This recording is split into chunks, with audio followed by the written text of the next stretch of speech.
మోకాళ్లలో గుజ్జును పెంచి నొప్పిని తగ్గించి సర్జరీని దూరం చేసే ఫ్రీడమ్ వాక్. సుజనా చౌదరి గారు మంచి మెజారిటీతో గెలవబోతా ఉన్నారు.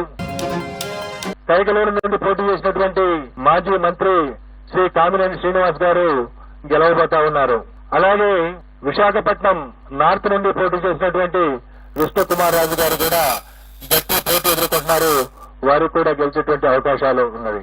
తర్వాత జనసేన 21 స్థానాలు పొందినటువంటి జనసేన 21 అసెంబ్లీ స్థానాలు, 2 పార్లమెంటు స్థానాల్లో వాళ్ళు పోటీ చేయడం జరిగింది. జనసేన 2 పార్లమెంటు స్థానాల్లో గెలవబోతా ఉంది.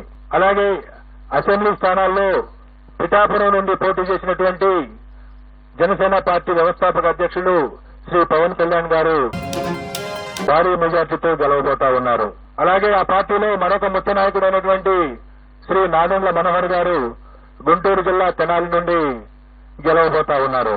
తర్వాత తెలుగుదేశం పార్టీ విషయానికి వస్తే తెలుగుదేశం పార్టీ అధ్యక్షులు రాష్ట్ర మాజీ ముఖ్యమంత్రి నారా చంద్రబాబు నాయుడు గారు కుప్పం నియోజకవర్గం నుండి భారీ మెజార్టీతో గెలవబోతా ఉన్నారు.